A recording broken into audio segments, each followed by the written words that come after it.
पुरुषों के इजैकुलेशन में से जो फ्लूइड निकलता है उसे कहा जाता है सीमेन। इस सीमेन में बहुत सारे मिलियंस ऑफ स्पर्म्स होते हैं। स्पर्म्स की वजह से एक औरत प्रेग्नेंट हो सकती है। अगर सीमेन में थोड़े कम स्पर्म्स मौजूद हो तो उसे ओलिगोस्पर्मिया ऐसे कहा जाता है। एट द सेम टाइम अगर स्पर्म्स पूरी तरह से एब्सेंट हो, जरा भी स्पर्म्स मौजूद ना हो, तो उसे एजूस्पर्मिया ऐसे कहा जाता है।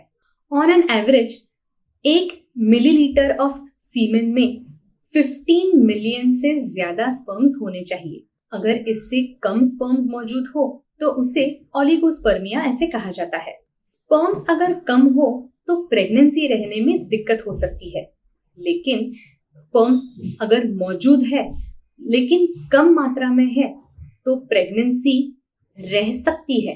दिक्कत जरूर आती है लेकिन प्रेगनेंसी रहना पॉसिबल होता है। स्पर्म्स का प्रोडक्शन ब्रेन से लेके टेस्टिकल्स तक अलग अलग कारणों की वजह से, अलग अलग चेन ऑफ एक्शंस की वजह से हो सकता है। अगर ब्रेन में से नॉर्मल स्टिमुलस पहुंचे, हार्मोन्स सही से रिलीज हो और टेस्टिकल्स नॉर्मल हो, टेस्टिकल्स में से निकलने वाली ट्यूब्स नॉर्मल हो, तो स्पर्म्स अच्छी तरह से सिक्रीट हो सकते हैं। लेकिन अगर इनमें से किसी भी चीज में प्रॉब्लम हो तो स्पर्म्स का नॉर्मल प्रोडक्शन थोड़ा सा हैम्पर हो सकता है। कई सारे मेडिकल प्रॉब्लम्स होते हैं जिसकी वजह से स्पर्म्स का प्रोडक्शन हैम्पर हो सकता है, थोड़ा सा अफेक्ट हो सकता है, जैसे कि वेरिकोसील, हाइड्रोसील। इन दो कंडीशंस में जिसमें टेस्टिकल्स अफेक्ट होते हैं उसकी वजह से स्पर्म का प्रोडक्शन अफेक्ट हो सकता है। अगर किसी के हार्मोन्स में इम्बैलेंस हो तो स्पर्म का प्रोडक्शन थोड़ा सा कम हो सकता है। अगर कोई इन्फेक्शन मौजूद हो, कोई कैंसर्स मौजूद हो, कोई क्रोमोसोमल बर्थ डिफेक्ट मौजूद हो, जैसे कि सीलिक डिजीज, ऐसी कोई अंडरलाइंग बीमारियां मौजूद हो तो उसकी वजह से भी स्पर्म काउंट पे अफेक्ट हो सकता है। इसके अलावा अगर इजैकुलेशन सही से ना हो रहा हो तो भी सीमेन के अंदर स्पर्म्स का काउंट थोड़ा कम हो सकता है। कुछ दवाइयां और कुछ सर्जरीज की वजह से भी स्पर्म काउंट्स कम हो सकते हैं। कुछ अंडरलाइंग बीमारियां जैसे कि डायबिटीज या कैंसर, इसकी वजह से भी स्पर्म काउंट्स पे अफेक्ट हो सकता है।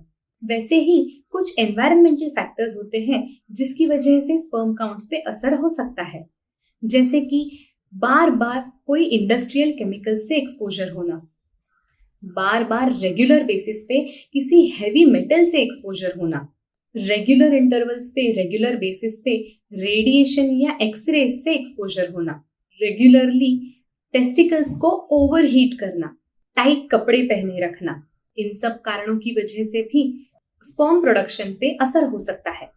कुछ लाइफस्टाइल प्रॉब्लम्स हो सकती है, लाइफस्टाइल रिलेटेड कंडीशंस हो सकती है जिसकी वजह से स्पर्म काउंट्स पे असर हो सकता है, जैसे कि बहुत ज्यादा अल्कोहल कंज्यूम करना, सिगरेट स्मोक करना, वजन बहुत ज्यादा होना, रेगुलर एक्सरसाइजेस ना करना, ड्रग्स को कंज्यूम करना, बहुत ज्यादा स्ट्रेस होना, और तो और डिप्रेशन की वजह से भी, स्ट्रेस की वजह से भी स्पर्म काउंट्स कम हो सकते हैं।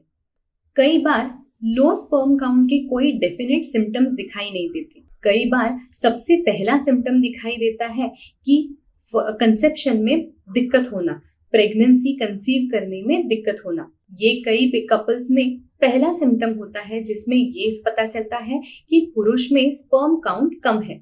इसके अलावा कोई अगर अंडरलाइंग बीमारी हो तो उसके सिम्टम्स भी प्रेजेंट हो सकते हैं, जैसे कि इरेक्टाइल डिस्फंक्शन, प्रीमैच्योर इजैकुलेशन होना, या फिर अगर किसी में हार्मोन्स की कमी हो तो उन पुरुषों में फेशियल हेयर कम होना, बहुत ज्यादा थकान महसूस होना, मसल मास कम होना। लेकिन अगर किसी को टेस्टिकल्स में बहुत ज्यादा दर्द हो रहा हो, टेस्टिकल्स में सूजन महसूस हो रही हो, या फिर प्रीमैच्योर इजैकुलेशन, लो सेक्स ड्राइव, इरेक्टाइल डिस्फंक्शन जैसी बीमारी महसूस हो रही हो, तो उन्हें जल्द से जल्द अपने डॉक्टर से संपर्क करना चाहिए। अगर किसी का लो स्पर्म काउंट ठीक हो सकता है, क्योर हो सकता है, तो उसे क्योर कैसे करवाना चाहिए, इसके बारे में आपके डॉक्टर आपको सही जानकारी दे पाएंगे। ऐसे ही अलग अलग मेडिकल टॉपिक्स के बारे में अगर आपको जानकारी चाहिए हो तो हमारे इस चैनल को जल्द से जल्द सब्सक्राइब करें। तुरंत लाल कलर का बटन दबाएं और हमारे इस चैनल को सब्सक्राइब करें। Thank you.